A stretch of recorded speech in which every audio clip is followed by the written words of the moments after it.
दिल्ली से संभल 250 किलोमीटर दूर है और यह इलाका मुस्लिम बहुल इलाका है।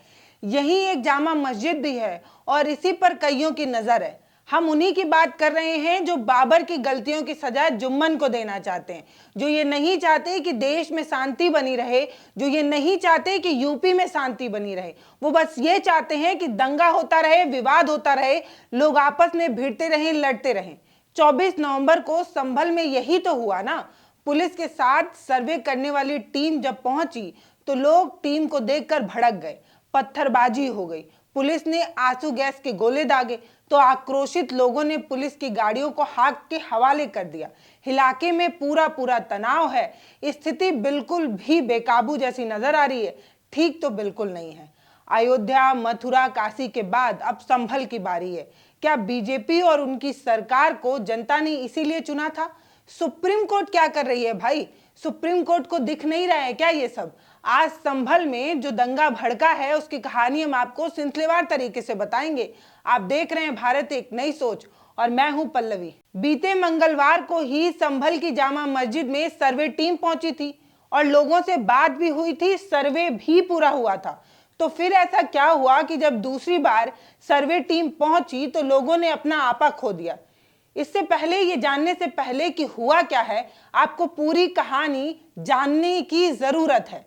दरअसल संभल के चंदौली कोर्ट में एक मामला दायर हुआ था। हिंदू पक्ष की दलील है कि संभल की जामा मस्जिद दरअसल हरिहर मंदिर है और इसे बाबर ने 1529 में मस्जिद बना दिया था। इसी मामले पर चंदौली की कोर्ट ने एक सर्वे का आदेश दे दिया और हिंदू पक्ष की याचिका को स्वीकार करते हुए ये सब हुआ है। संभल की काली देवी मंदिर के ऋषिराज गिरी इस मामले में याचिकाकर्ता हैं। उन्होंने ही याचिका की थी जिसको स्वीकार करके इस तरीके की सर्वे टीम वहां पर पहुंची है। उनका दावा है कि बाबर ने मंदिर को मस्जिद में बदल दिया था। मामले में हिंदू पक्ष के वकील जो हैं वो विष्णु शंकर जैन हैं। उनका दावा है कि संभल में ही कालिका अवतार लेने वाले हैं। अब आप सोच रहे होंगे कि इन्हें ये बात कैसे पता चल गई कि कालिका अवतार जो है वो संभल में ही लेंगे, संभल में ही उनका जो है वो अवतार होगा। अब ये बात तो हमें भी नहीं पता। लेकिन बीते मंगलवार को यानी कि 19 नवंबर को जब सर्वे टीम वहां पहुंची तब स्थानीय लोग वहां पर इकट्ठा हो गए थे। लेकिन सपा सांसद जियाउर रहमान के समझाने पर लोग जो है वो वापस भी लौट गए थे। मंगलवार की शाम को सर्वे पूरा भी हुआ था, लेकिन 5 दिन बाद सर्वे की टीम जब फिर वहां पहुंची तो सुबह सुबह के टाइम में सर्वे किया जाना था। लेकिन लोगों ने अपना धैर्य जो है वो खो दिया। लोगों का धैर्य जवाब दे गया। इस पर सपा के जब राज्यसभा सदस्य राम गोपाल यादव से पूछा गया कि ये सब क्यों हुआ तो उन्होंने साफ कह दिया, जब पुलिस ऐसा व्यवहार करेगी तो लोग क्या ही करेंगे। राम गोपाल यादव 20 नवंबर को मीरापुर और कुदरकी में वोटिंग के दौरान पुलिस ने जैसे भाजपा पट्टा पहन लिया था उसकी बात कर रहे थे। उन्होंने कहा कि पुलिस ऐसी कार्रवाई करेगी तो पत्थरबाजी तो होगी ही। इस तरह से जिस तरीके से बूथ लूटा गया है, लोग क्या करें आप ही बताइए। सपा नेता अखिलेश यादव ने भी इसी तरीके की बात कही थी। उन्होंने कहा था कि जानबूझकर संभल में हिंसा कराई गई है, जानबूझकर संभल में सर्वे टीम भेजा गया है, जानबूझकर संभल की घटना को सरकार करा रही है। संभल की घटना के पीछे सरकार का पूरा हाथ है, उसी ने ही सब कुछ कराया है। संभल की पूरी घटना चुनाव में हुई बेईमानी से ध्यान भटकाने के लिए कराई जा रही है।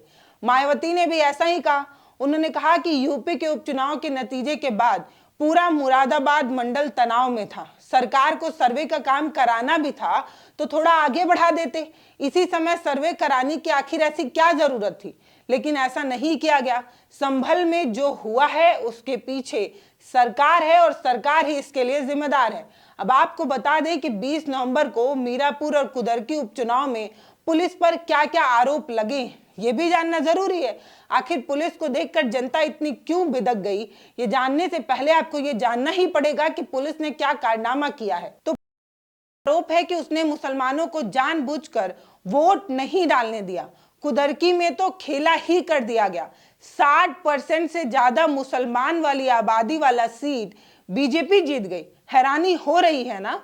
वो इलाका जिसमें सबसे ज्यादा आबादी मुसलमानों की है, उस इलाके से बीजेपी के उम्मीदवार रामवीर सिंह जीत जाते हैं। वो इलाका जिसमें मुसलमानों की आबादी सबसे ज्यादा है, उस इलाके में बीजेपी के उम्मीदवार रामवीर सिंह, वो भी 1-2 नहीं, 2.25 लाख करीब वोटों से जीत जाते हैं। सपा के प्रत्याशी जो हैं वो किसी तरह महज 50,000 वोट ही पा पाए थे। अब सोच कर देखिए कि बीजेपी की 80 बनाम 20 की राजनीति जो मुसलमानों को बिल्कुल अच्छी नहीं लगती, उसके बावजूद भी मुसलमान वाला सबसे बहुल इलाका आखिर बीजेपी के झोली में कैसे चला गया? आश्चर्य की बात है या नहीं? और इसी वाले सीट पर 2022 में सपा के जियाउल रहमान जो है वो जीते थे। समाजवादी पार्टी का आरोप भी है कि कुदरकी में मुसलमान वोटर्स को जानबूझकर वोटिंग नहीं डालने दिया जा रहा था। गांव में बैरिकेड लगा दिया गया था, वोटर आईडी कार्ड चेक किया जा रहा था और वोटर आईडी कार्ड को फर्जी बताकर पुलिस वोट डालने से रोक रही थी। कुदरकी में तो सपा ने दोबारा चुनाव करने की मांग भी कर दी थी, लेकिन हुआ क्या? कुछ नहीं हुआ। विपक्ष चिल्लाता रहा, चिल्लाता रहा, चिल्लाता रहा और जीत के शोर में विपक्ष की आवाज दब गई। बीच चुनाव में सपा प्रत्याशी ने भी चुनाव का बहिष्कार कर दिया था।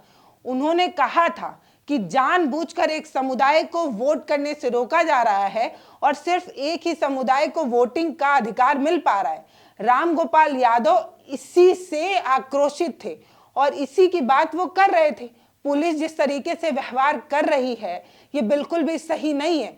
पुलिस और प्रशासन पर किसी भी समाज का भरोसा तो तभी होता है ना जब पुलिस निष्पक्ष तरीके से काम करे, लेकिन पुलिस का जो रवैया है वो जनता को बिल्कुल रास नहीं आ रहा है। इसीलिए रामगोपाल जो है वो नाराज हैं। मुजफ्फरनगर की मीरापुर सीट पर भी वोटिंग के दिन दंगे की स्थिति बनी रही, क्योंकि वहां के लोगों का भी आरोप था कि मुसलमान वोटर्स को वोट डालने नहीं दिया जा रहा है, उनके लोकतांत्रिक अधिकार उनसे छीने जा रहे हैं। जब पुलिस इस तरीके का काम करेगी तो किसी को भी पुलिस पर भरोसा नहीं होगा। लेकिन सवाल उस चंदौली कोर्ट का भी है जिसके जज ने एक याचिका पर तुरंत ही सर्वे का आदेश दे दिया। हैरानी हो रही है ना